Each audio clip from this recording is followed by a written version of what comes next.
Well, Sveta, will we order more wine? Aunt Luba's voice was buzzing over the table, like an old steamboat beep, blocking the ringing of forks and a muffled humming of the restaurant. She had already flushed, her cheeks burned, as if someone generously smeared them with beetroot juice, and her eyes shone with the drunk. Come on, Layabash. I picked up, trying not to give out irritation, which already rolled up to the throat like a bitter lump. Only you are sure that then you won't say that I have stood you? She laughed, slapping her hand on the table so that the glasses plagued plaintively. Uncle Kolya, who was sitting next to him, only grunted and buried himself in a plate with fried potatoes, as if something was hidden more interesting than a family dinner. And opposite me, their daughter sat, my cousin Urka, and the salad was lazily, showing with all her appearance that she was bored here to the devils. Oh, Light, don't start. Luba waved her hand, almost hitting the waiter, who was just hot. We came to visit you, relax. Well, you yourself said, come, rest in a family. So we rest. I gritted my teeth, feeling how everything was boiling inside. In the family, then. This is when I stood at the stove for 3 hours preparing dinner at home, and they stated that I wanted something like that, and dragged me into this expensive restaurant with a view of the river. Okay, I think once a year you can. But now, looking at their contented faces and empty wallets that they were not even going to open, I realized I was divorced again like a girl. Aunt Luba is a sister of my deceased mother, aloud, wide and a bone woman with the habit of saying everything she thinks and not think what he says. In her youth, she was a beauty. I remember this in the old photo. A thin waist, a pile of blonde hair, a smile, a pure honey. But her life patted her. Her husband, Uncle Kolya, was always silent and drank. Work at the factory squeezed the last juices out of her. And Urka, their only daughter, grew up spoiled and lazy like a cat, that she was sleeping on the windowsill and waits for her to bring her food. They lived in a neighboring town, 2 hours of driving, and once a year came to visit me. Each time I swore to myself that it was the last time, but family ties if they were wrong. Mom always taught, Sveta, relatives are sacred. So she endured. And me? I am 40-8. I live alone in a small apartment with a view of the park. I work as an accountant in the office, where everything is quiet and predictable. I love order, comfort, a cup of tea with mint in the evenings, and old films about love. There are no children. My husband, too, was once, but swept. Only this relative remained, which each time came like a hurricane, sweeping my plans and nerves. Light, what kind of fish is this expensive? Urka poked a fork in the menu, gritting her lips as if she had a rotten. 300 rubles per 100 grams. Well, this is how much I earn in the day. Well, don't take it, IR. I shrugged, trying to keep my voice even. There are cheaper salads. Come on. Luba intervened, already finishing the second glass. Since we are here, we must take everything in full. You only live once. Cole, are you silent? Order yourself a steak. Otherwise, you are sitting like a poor relative.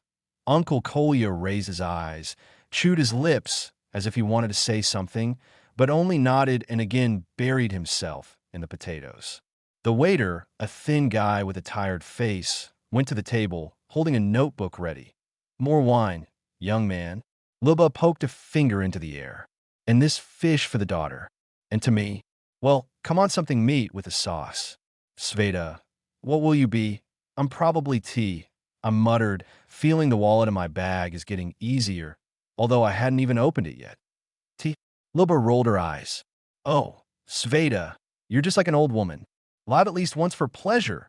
I was silent, but inside everything squeezed. Pleasure?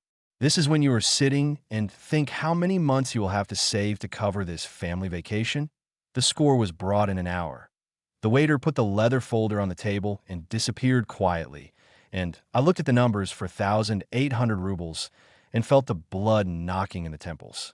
Luba, well, fed and pleased, leaned back in a chair, rubbing her stomach. Urka leafed through the phone, and Uncle Kolya drank beer, smacking. Well, Light, let's go. Luba reached for a bag. It's too late. It's time to sleep. And the score? I squeezed out of myself, trying not to break. What a count. She looked at me as if I had said something indecent. You invited us. We are guests. Guests. My voice trembled, and I myself did not notice how I raised my tone. Luba, I fed you a home, and you wanted to be in a restaurant. Do I have to pay for everyone now? She blinked, obviously not expecting a rebuff, and then snorted, "Oh, Sveta, do not eager. Well, your salary is good, and Kolya and I are barely pulling. Urka won it all without work. Not in a family-owned one to demand money from relatives." And then I broke through. I got up, the chair creaked on the floor, and everyone in the restaurant seems to have calmed down for a second. Not family? I almost screamed, but I did not care. And to come to me, eat at my expense, and even thank you not to say this is a family? I'm not an ATM for you, Luba. Enough. She opened her mouth, but did not find words. Urka raised her eyes from the phone, showing interest for the first time in the evening, and Uncle Kolya coughed and muttered light. Well, do not get excited, but I could no longer stop. She grabbed her bag, threw 2,000 on the table, all that I had with me, and went to the exit. On the street, a cold wind hit his face, but I breathed in it in full chest, as if for the first time in the evening I could breathe freely at AT home. I sat with a cup of tea, looking out the window at the dark park. The silence enveloped like a warm blanket, and I suddenly realized that for the first time in years, I did not feel guilty. They left in the morning. Luba was sulking, Urka muttered, and Uncle Kolya silently dragged his suitcase. But I knew something changed, not only in them, in me. I will no longer drag them on myself, like an old cart which creaks and falls apart. Tea cooled down, and I still sat and smiled. For the first time in a long time I thought it was all over. The suitcases are collected, the engine warmed up at the entrance, and I, standing by the window with a mug of cooled tea, escorted them to their eyes. Luba, panting like a steam locomotive, threw her bag into the trunk. Urka lazily flopped into the back seat, and Uncle Kolya, as always, silently smoked at the entrance, letting the smoke into the gray April sky. It seemed that the point was set, but no, it was only the beginning. The phone vibrated on the table, like an awakened hornet. I looked at the screen.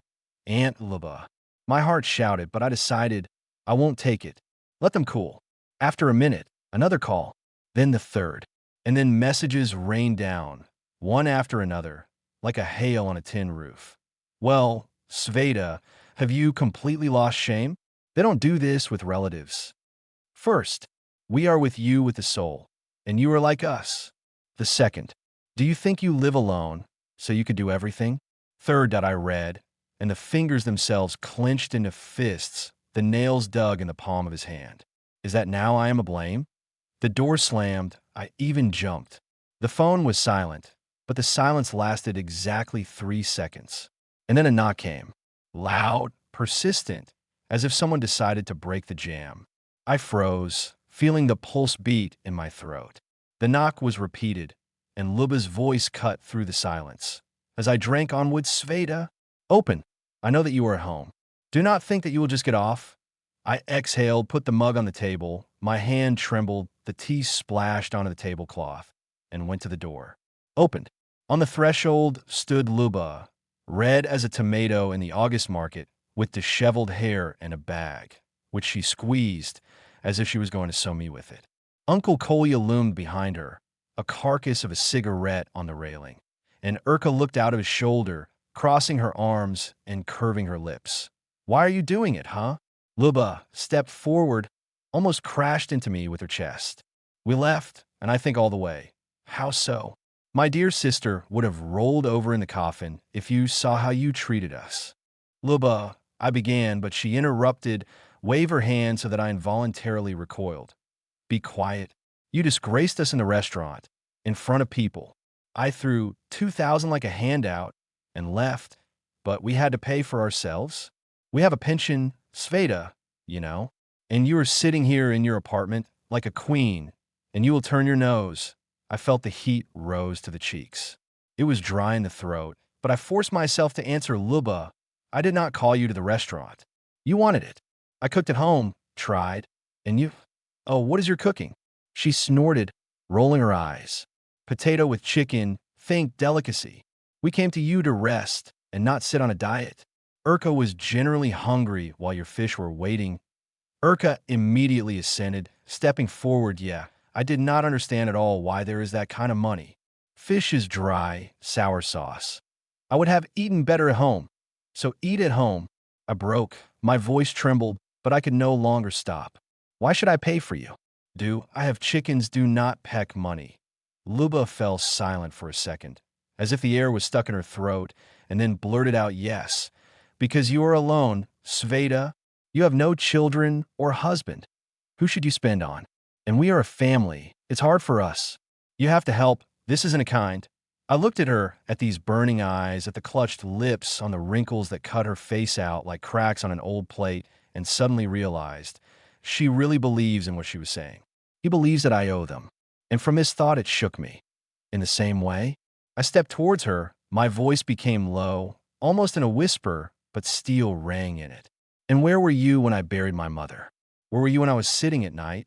Did you think her medicines? You called at least once, asked how I am? No, Luba. You come when you need something, and I'm just a wallet on your legs. She opened her mouth, but the words stuck. Uncle Kolya coughed, stepped from foot to foot, and Urka suddenly muttered, well, you are angry, Light. I would be in your place. In my place, you would have learned to work for a long time, not to whine. I turned to her, and she staggered back that I hit her. Enough with me. Go away. All. Now, Luba still stood, panting, then turned sharply, almost knocking Uncle Kolya from his feet. Come on, Cole. Urka, move. Let him sit here alone. Since she does not need relatives, they left, slamming the door so that the glass in the windows trembled. I stood in the middle of the room, listening to how their steps are quiet on the stairs, and felt something breaks inside, but not with pain, but with relief. As if I had thrown off the old backpack, stuffed with stones that dragged over for years. Later, I sat in the kitchen, watching the sky was getting outside the window. The phone was silent. No calls, no messages. And I realized, this is not the end. They will return. They will grumble, demand blame. But I'm not the same. I will no longer be silent. And maybe this is my little victory, not loud, not bright, but mine. The kettle boiled, and I smiled, pouring myself a fresh mug. For the first time in a long time, I felt at home that a week passed. The silence in the apartment no longer seemed empty to me. She became mine, like an old sweater that hugs her shoulders on a cold evening. I got used to this new rhythm. Morning with coffee and news. Work where the numbers and the tables were formed in an understandable order. Evenings with a book or a film where no one interrupted and did not demand. But deep down I knew they did not disappear.